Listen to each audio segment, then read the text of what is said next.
Ngayon, bukas at magpakailanman.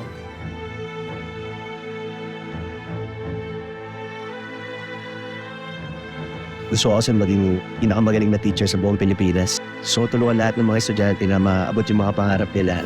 Tigil na kayo! Tama na! May problema ba si Joshua? May sakit ba siya? Natakot ko sa'yo na baka iwan mo pag nalaman mo eh. Lumaban ka, please, mahal. Please, lumaban ka. I'm so sorry. Ayoko! Ayoko yan! Ayoko yan!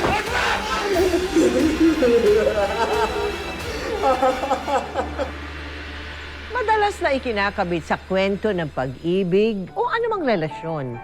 Yung salitang forever, panghabang buhay, o yung tinatawag na ever after. Pasasaan ka pa ba? Di, magpakailanman. Pero totoo nga bang may forever? Dalawang mahahalagang katangian ng taglay ng wagas at tunay na pagmamahal. Yung maging mapagtiis at mapagpaubaya. Sa isang tumatagal na relasyon, mas pinapahalagahan ang ikaw kaysa ako. Pero hanggang sa kailan nga ba kayang magtiis ang isang nagmamahal lalo't matindi ang pinagdaraanan ng kanyang minamahal? Paano kung sa gitna ng pagsasama nila, hindi na niya halos kilala yung tunay nitong pagkatao, dala ng pabago-bago nitong personalidad? Bibitiw o kakapit pa ba siya? Ngayong gabi, sa ating Valentine episode, isa na namang napakagandang love story ng dalawang taong pinili ang sumpaang tayo habang buhay sa kwento ni na Joshua at Mariel na pinamagatang Sa Kabila ng Lahat.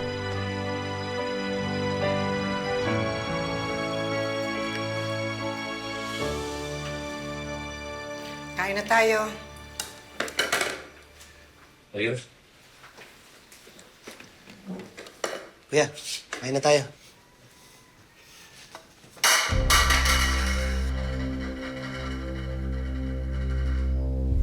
Ayoko ng tuyo. Purgang-purga na ako sa tuyo. Buwisit na buhay to. Anak, huwag naman ganyan. Danny, tumigil ka. Tuyo na naman. Tuyo na nga sa Marinduque. Tuyo pa dito eh. Ano ba't kinuha niyo kami ni Joshua? Sana hindi na lang, di ba? Ano sabi mo? Mahal! Mahal, Danny! Tumigil nga kayo! Ginawa ko kayo ng kapatid mo kasi mahal ko kayo. Sa buong pag-aakala ko na mapapanatag ang loob ko kapag nandito kayo. Kasi ilang taon na tayo nagkalayo. Pero hindi pala. Danny, huwag mo natagdagan pa ang alalahanin ko. Ayusin mo yung ugali mo. Huwag mo ipabukas sa akin na wala akong kwentang ama. Bakit? Hindi nga ba? Ano? Tama na! Tama na sabi eh! Tumigil na kayo! Hindi na eh. Sawa na ako magtiis. Yung si Joshua, hindi lang mareklamo yan eh. Pero sobra-sobra yung paghihirap namin. Paano na lang talino nito si Bunsoy kung di mo papakainin ng tama? Ano, Tay? Mamamatay ba tayo ganito? Mas mahirap pa tayo sa daga! Danny! Hindi mo dapat nagsasabihan ng ganyan ng tatay mo! Tama lang na marinig niya yan. Hinig mo, Tay? Ha? Ay! Matuto kang pasalamatan kung ano ang nakayanan ko. Akala mo kayo lang nahihirapan? Eh! Tino, tama na! Ako rin! Kung ayaw mo ng ganitong buhay, mag-aral kayong maigi ng kapatid mo para hindi kayo matulad sa akin! Tino, tama na! Hey! Tama na!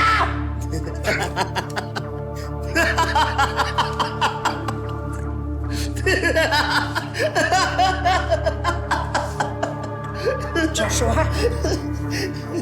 Nay, bakit po? Joshua? Bakit po?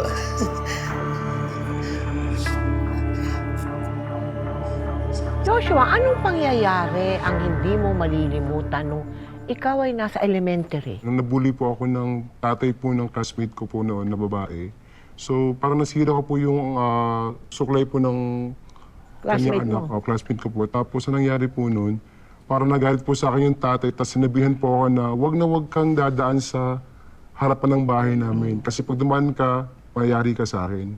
So, opo, simula po ng time na yun, talaga pong takot na takot po ako.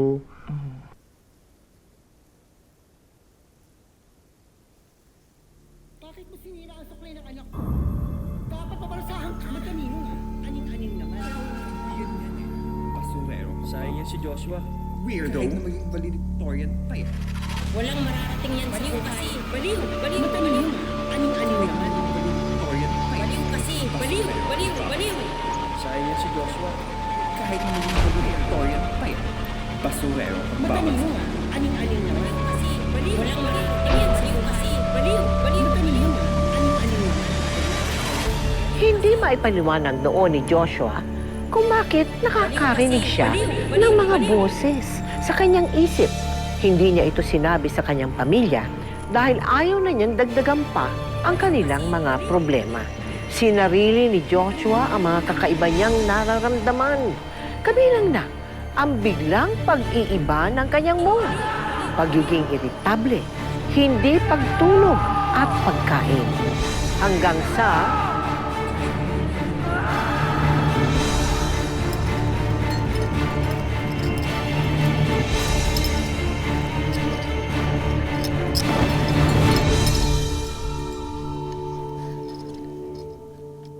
Mariel, naikwento ba sa'yo ni Joshua yung tungkol sa yung first heartbreak niya bago pa kayo magkakilala? Bale po, ang share niya po sa akin, kasi pag nagsisimula po kayo ng relationship, bale nagsishare kayo ng mga love story ninyo sa ibang tao. And then, nung sinabi niya po sa akin, meron daw po siyang BFF. And si BFF po ay kahit pa paano nakapag-confess siya ng feelings dito. Kaya lang po, one-sided po ang naging feelings po.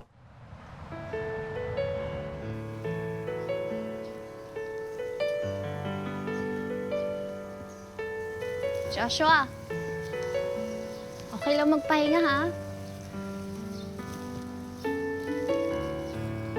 Sorry, anong sabi mo? Sabi ko okay lang magpahinga. Oh, kain ka muna o magmerienda ka muna.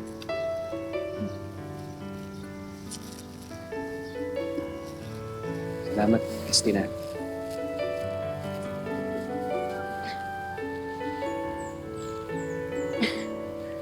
Sabi ko na, gutom ka eh.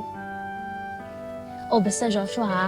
Kapag nag-valedictorian ka, ililibre mo ako, ha? Ano pa lang kukunin mo sa college? Education. Gusto ko kasi maging pinakamagaling na teacher sa buong Pilipinas.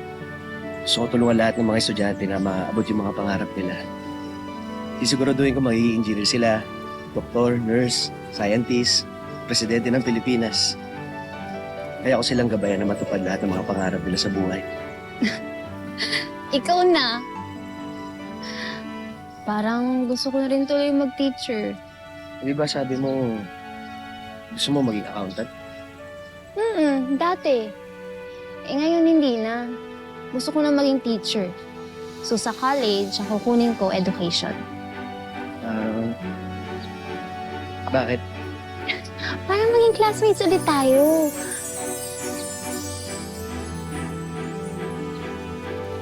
Tuluyang nahulog ang loob ni Joshua kay Christine kahit na nakakaranas pa rin siya ng mga sintomas ng kanyang bipolar disorder.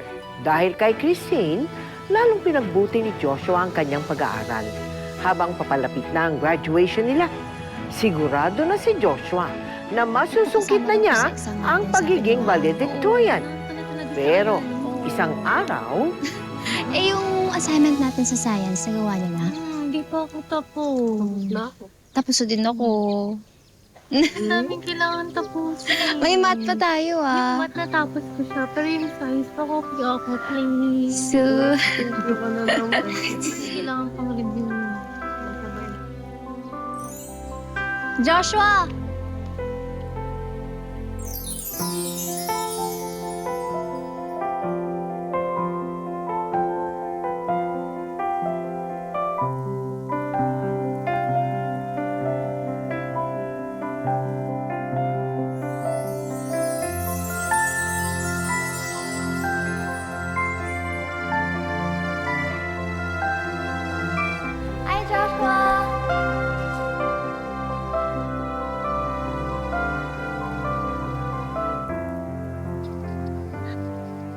babe.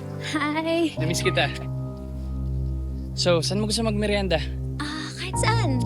Sige, tara. Gusto mo sumama sa kantin?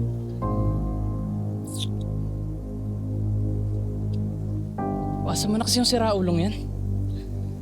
Let's go, dito lang tayo. Joshua! Babe, come on.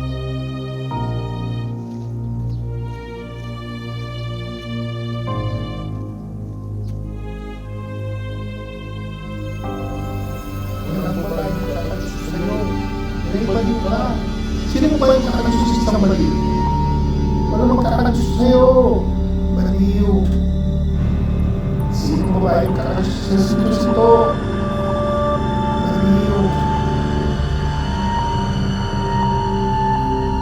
Napansin pala ng nanay mo na hindi ka na raw kumikibo sa bahay. At medyo bumubulong-bulong daw, parang kinakausap mo yung sarili mo. Sa bahay po kasi namin, wala po akong kausap masyado na pamilya, na pag may problema po ako, para sinasarili ko lang po yung problema ko. May time po na bigla po isang gabi na para po akong hindi na makatulog kasi po OJT po yun. Kape po ako ng kape. Tula na ako, hindi nagsasalita. Na ang dami nilang tanong sa akin pero hindi po ako nag-respond. So doon po na-realize ko na iba na po yung pakiramdam ko na parang hindi na po sa normal talaga.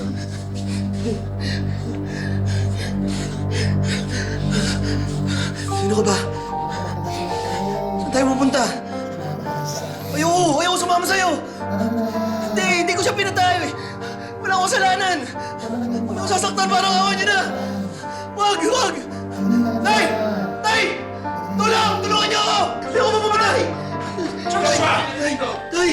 Joshua, ano ba nangyayari sa'yo, ha? Hindi ako nasasaktan ako! Wag! Joshua, tama na. Nakakaya sa mga kapitbahay. Tay! Ito! Kumalma ka! Nasaktan nila tayo! Joshua, walang mananakit sa'yo! Wag may mababayan! Wag! Joshua! Wag! Tay! Kuya! Ligtas niyo! Ligtas niyo kami! Joshua, walang mananakit sa'yo, ha? Hindi nakakatawa to, ha? Malapit na sumabog ang bomba! Pulis tayo dito! Tumakas na tayo! Tumigil ka na! Kuya! Sabi ko naman hindi nakakatawa! Dani! Dani! Huwag mong sasaktan ng kapatid mo! Hindi ko sasaktan. Dani! Ano ba? Diyos ko, Lino. Nang matanda ka ata si Joshua. Kailangan natin ng albularyo. Bahala kayo kung anong gusto niyo gawin! Joshua! Umayos ka! Nakakahiya itong ginagawa mo! Dani. Joshua, anak. Anak. Joshua. Nandito ang nanay. Nandito ang nanay. Huwag kang matatakot. Hanggat nandito ang nanay, hindi ka dapat matakot, ha? Makinig ka kay nanay. Walang mananakit sa'yo. Walang mananakit sa'yo. Ha? Tama na, anak. Tama na. Dahil sa palala ng palala ang kondisyon ni Joshua, mabigat at masakit man sa kanilang kalooban, napilitan silang ipasok na ito sa isang mental health center kung saan nalaman nila na mayroon itong bipolar disorder. Day. Ba't niyo po pinamimigay? Ayoko po dito, Nay. Ayoko dito. Joshua, hindi ka namin pinamimigay. Mahal na mahal ka namin. Ginagawa namin to para sa'yo. Para gumaling ka, anak. Nay. Mahal na mahal ka namin. Nay, ayoko po dito. Natatakot po ako, Nay. Nay, gagawin ko po lahat. Papagaling po ako. Huwag niyo lang po kayo dito, Nay. Tay. Kuya, ligtas mo ako. May papatay sa akin. May papatay sa akin, Kuya. Nay! Protektahan mo ako. Alam ko ba sama-sama tayo? Alam ko sama-sama tayo, Tay. Bakit parang pinapaliwala niyo? Bakit niyo ako tinitiis? Gusto niyo ba ako mamatay? Gusto niyo ako mamatay?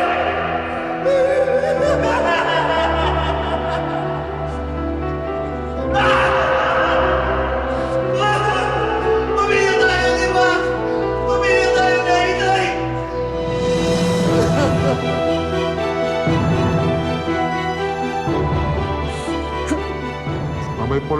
po, isa po siyang uri po na mental disorder. Yeah. Isa po siyang, or mood disorder po na kung saan po. Mood disorder. Meron po siyang highs and lows. Meron po siyang manic episode or mania or hypomania. At meron din po siya tawag na depressive episode na kung saan po, pag manic po, hyper, malikot, madaldal. Pag may depressive naman po episode, bila pong malungkot, bila pong umiyak na walang dahilan. Ganun po yung nararamdaman ko minsan po.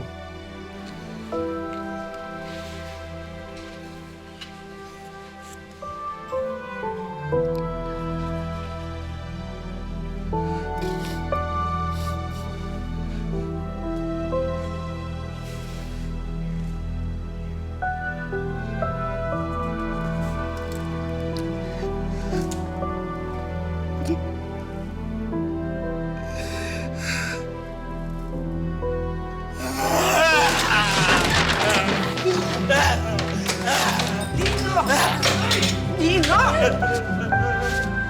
Hindi mo dapat sila yung pinaghirapan ng anak mo! Ha? Dino! Ano pa ang halaga ng mga yan? Kung yung anak natin nasa mental! Wala akong kwentang ama. Kasalanan ko to. Hindi ko sila naalagaan. Dino, wala kang kasalanan. Ha? Walang may kasalanan. Baka kaya nagkaganon si Joshua. Dahil hindi niya nakayanan yung problema ng pamilya na dapat ako ang gumagawa ng solusyon. Hindi dapat si Joshua nakakulong sa mental. Ako dapat! Ako! Joshua! Dino, huwag mong sisihin ang sarili mo. Ha? Hindi mo kasalanan. Hindi mo kasalanan. Ha? Hindi mo kasalanan. Matapos mailalim ni Joshua sa medical treatment at mga psychiatric tests, nakalabas siya ng mental hospital makalipas ang 2 buwan. Ipinagpatuloy ni Joshua ang outpatient consultation at nang umayos ang kanyang kalagayan.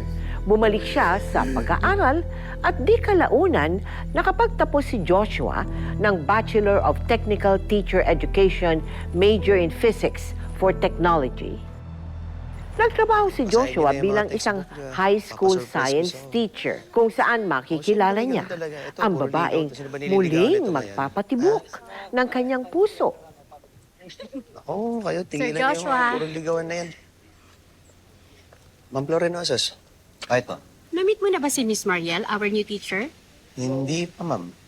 Pakialalayan siya. Ikaw na rin ang bahalang mag-organ sa kanya. Sige, ako na bahala. Oh, nandito na pala siya. Miss Mariel, I'd like you to meet Sir Joshua. Sir Joshua, si Miss Mariel.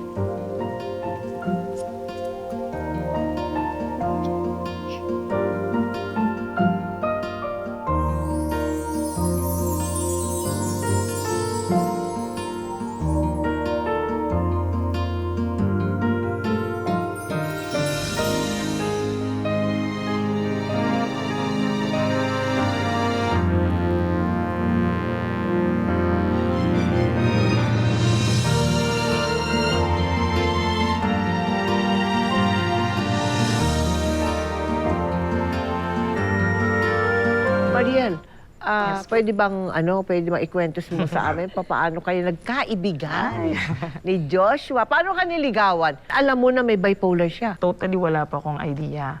Doon na lang po niya nasabi sa akin nung naging kami na po. So, na-share, so syempre po nagulat po ako.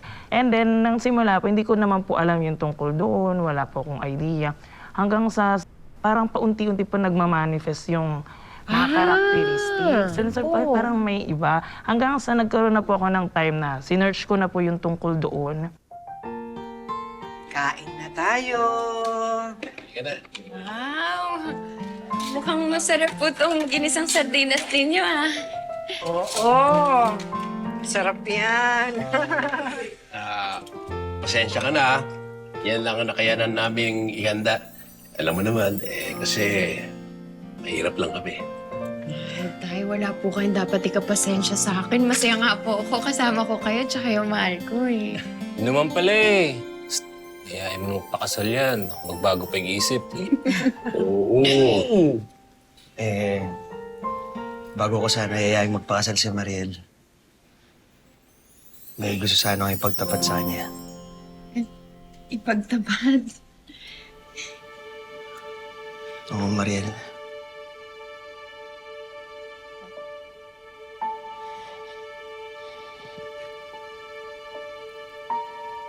Pasensya na kung ngayon lang ako nagkaroon ng lakas ng loob. Natakot ko sa'yo na baka iwan mo pag nalaman mo eh.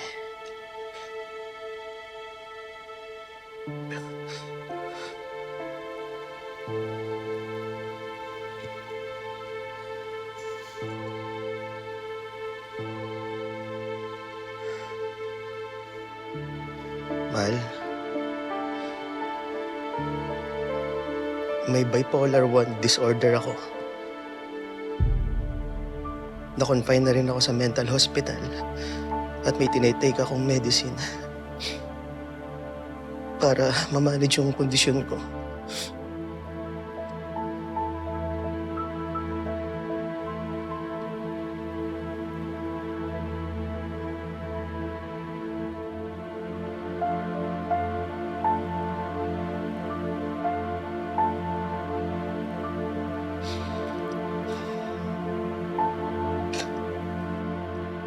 Pero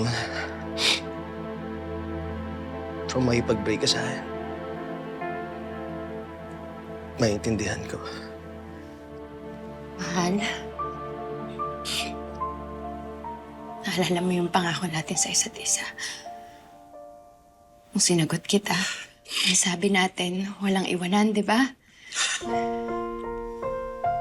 Joshua, mahal na mahal kita. At sa pinagtapat mo sa akin, mas lalo lang kitang minahal kasi pinatunayan mo sa akin na honest at totoo kang tao. Kaya sa kabila ng lahat. Sa kabila ng lahat, ikaw pa rin ang pipiliin ko. Araw-araw. Mahal na mahal kita, hindi kita susukuan. Okay?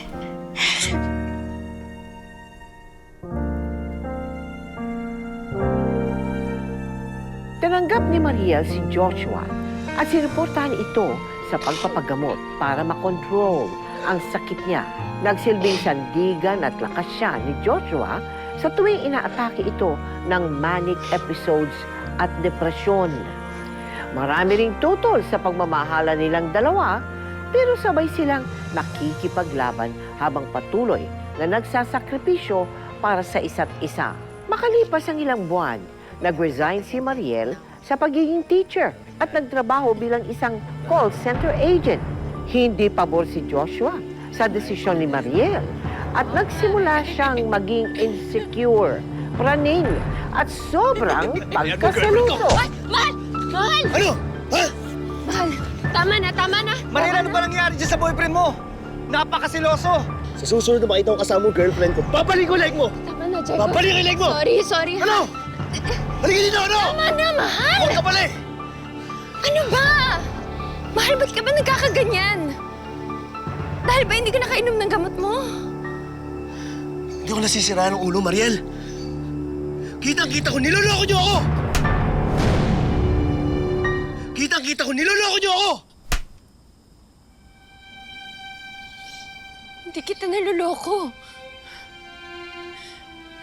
Joshua, mahal na mahal kita.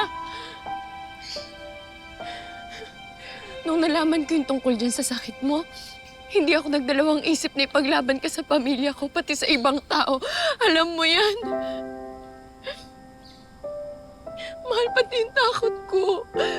Nilabanan ko kasi nga, ikaw na yung gusto ko makasama habang buhay. Mahal, handa na ako eh. Handa akong pagsilbihan ka at alalayan ka. Hindi mo ba alam yun?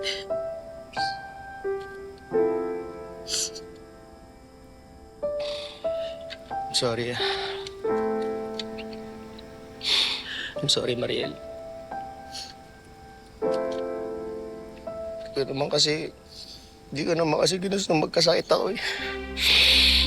Sana wala na lang ako sa sakit.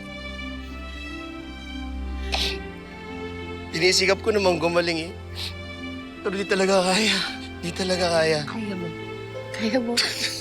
Di talaga kaya. Mahal, tumingin ka na sa akin. Kaya mo.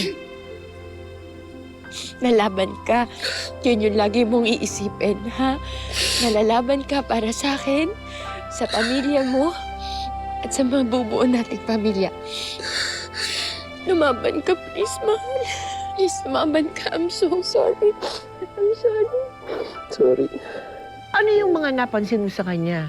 Ayun nga po, parang talagang may time po, pakadaldal po niya, Tita Mel. Tapos pag biglang, after namin ang tagal magdaldal, biglang super baba ng energy niya, parang biglang bumagsak yung energy. Tapos sabi ko, parang, yun pala yun. Hanggang sa siya na rin naman po nag-explain. Ina-explain niya po yung sarili niya, kaya ako nagkaganan kanina. So, talagang pong as time goes by, na-realize ko, ito pala yung sakit na bipolar disorder. So talaga pong sabi ko, hindi pala talaga biro. Kasi usually po yung mga tao, ginagamit po nila yung term na, bipolar ka. Ganun. Yung pala po ay scientific, dapat po pala gagamitin ang term na bipolar disorder. Of course. Hindi po talaga siya biro. Ma'am, kamusta po? Kumain na ba kayo? Gusto niyo sabay na kayo sa amin? Nakita niyo ba si Joshua? Hindi ko pa nga nakikita yung nobyo mo at gusto ko sana siyang makausap kasi ilang araw na pala siyang nalilate sa klase niya at minsan absent pa. Po? Hindi mo alam? Hindi ba niya nababanggit sa'yo? Alam mo, Miss Mariel, napapansin ko na may kakaiba rin sa mga kinikilos niya the past few weeks.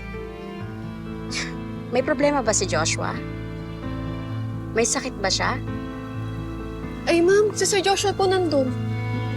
Excuse me po. Makinig kasi kayo lahat! Ba't di kayo nakikinig, ha? Ginagawa ko ito para sa inyo para maging successful kayo! Ikaw, ano yan? Ano yan? Nangungopia ka?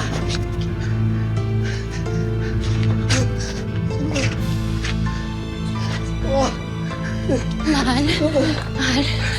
Mukha pala, hindi siya ako. Ikaw, nasaan ang homework mo, ha? Paano ko tutulungan maging successful kung di mo ginagawa yung assignment mo? Mahal, kumalma ka. Kumalma ka, please. Please, kumalma ka. Shh. Shh. It's okay. It's okay. Nandito na ako. Nandito ako, ma.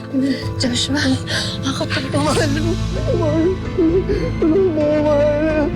Pumatay nila ako. Sila ako.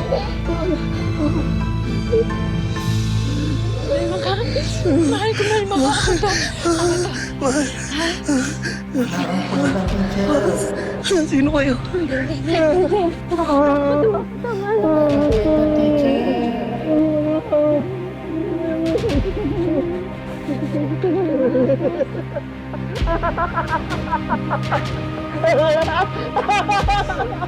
Nakita mo na medyo talagang may problema talaga. Di ka ba nag-isip? Actually, nag-isip pa ng mga ilang milyong beses pa po. Milyong beses, ngayon, And then, syempre po kinonsult ko po yung aking family. Tapos, di po rin nila alam kasi nung una na ganun pala talaga kaseryoso. And then, nakita po nila na nandun siya sa stage na ganun.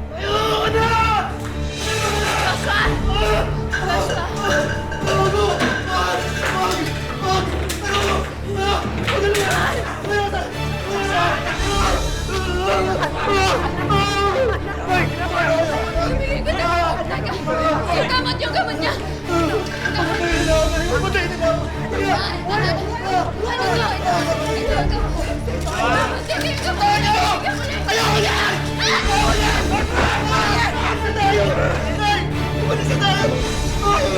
Ginagawa mo! Pinag-reverse mo pati si Mariel! Ginagawa mo! Pinag-reverse ako!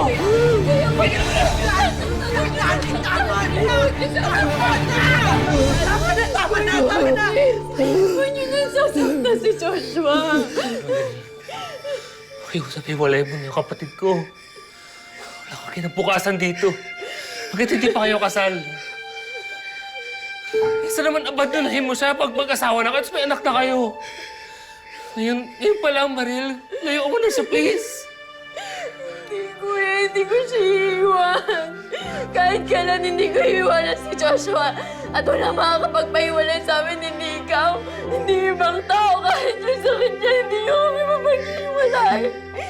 Kuya, mahal na mahal ko si Joshua. At ako'y paglaban yung pagmamahalan namin hanggang dulo. Kahit kailan hindi ko siya susukuhan. Kaya huwag niyo na siya saktan. Kailangan niyo ng tulong. Joshua, nandito kami, ha? Nandito kami. Walang mananakit sa'yo. Hindi. Wala.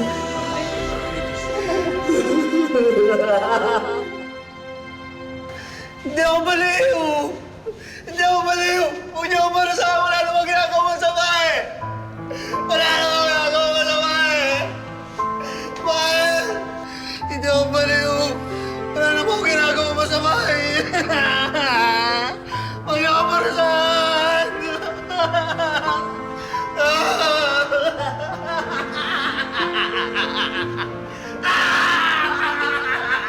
Maniwala lang pala ako sa inyo eh! Hindi ako mahalaga, di ba? Umalis na kayo! Sige! Umalis na kayo! Ano ba niya tayo dyan? Umalis na kayo! Hindi ko na kailangan! Layas! Umalis na kayo!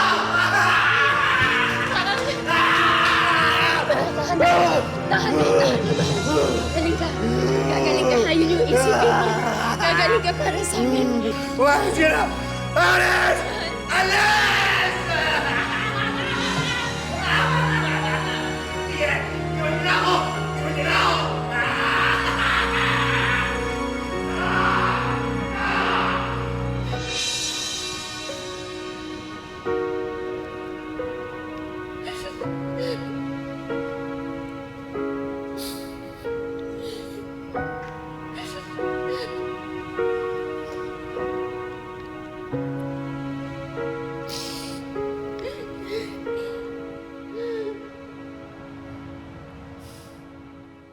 Nay, kailangan na malaman ni Joshua na buntis ako. Kailangan malaman niya na yung matagal na naming pinapangarap na pamilya mabubuo na namin. Congratulations. Mariel, paano kung magmana yung apo ko sa sakit ng anak ko? Paano ka? Kakayanin mo bang magsakripisyo hanggang huli?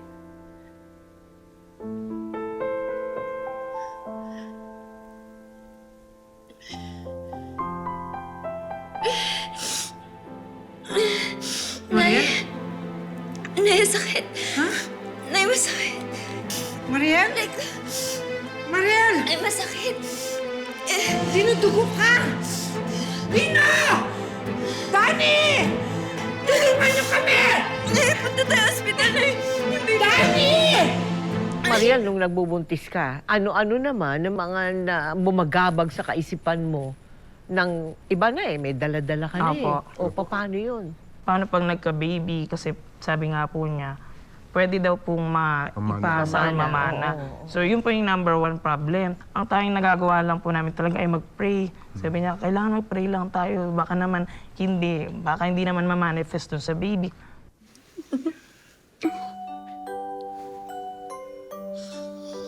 Baby ko,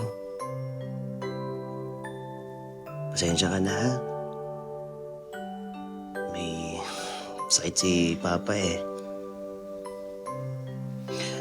Pero huwag kang mag-alala. Patuloy pa rin lumalaban si Papa para sa'yo, para sa mama mo. Magsusumikap pa rin si Papa na mabago yung buhay natin sa kabila ng kondisyon ko. Pangako anak, mas magsisipag si Papa. Mangangarap ng malaki para sa inyo. Mahal na mahal ko kayong dalawa.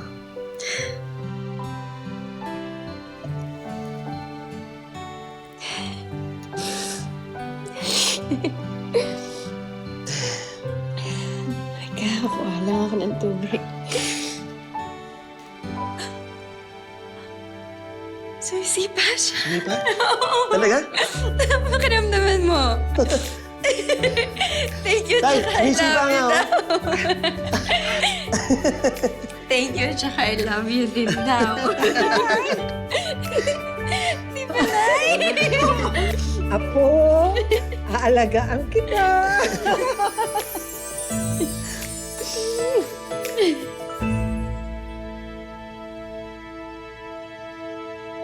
Eh, kayong dalawa, kamusta naman kayo ngayon?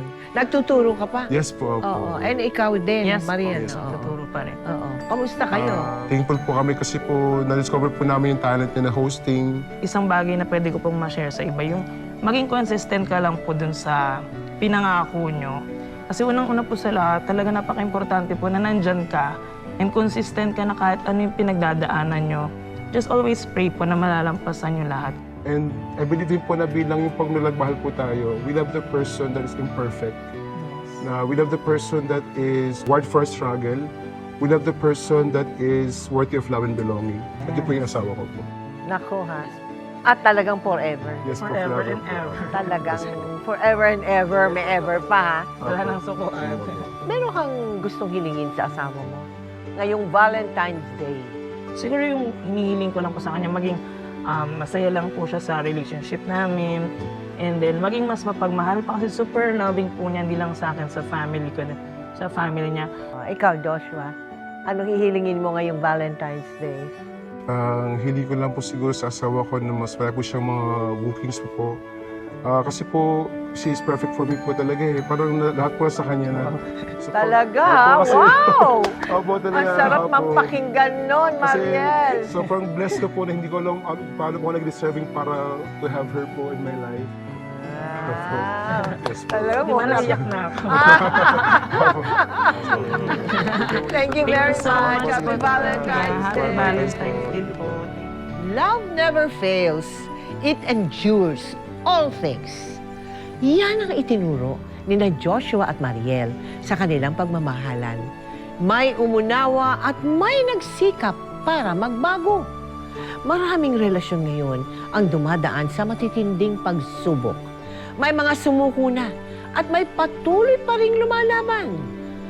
Wala sa tibay ng bigkis, kundi nasa higpit ng kapit sa isa't isa para hindi makalas ang pagsasama. Kaya mga ka-millennials ko, mga kabatang Gen Zs at Gen Alphas, Happy Valentine mga kapuso. Pakatandaan, ang forever ay wala sa isip, nasa puso. At sapagkat Valentine's Day ngayon, I wish you love. Ngayon, bukas, at magpakailanman.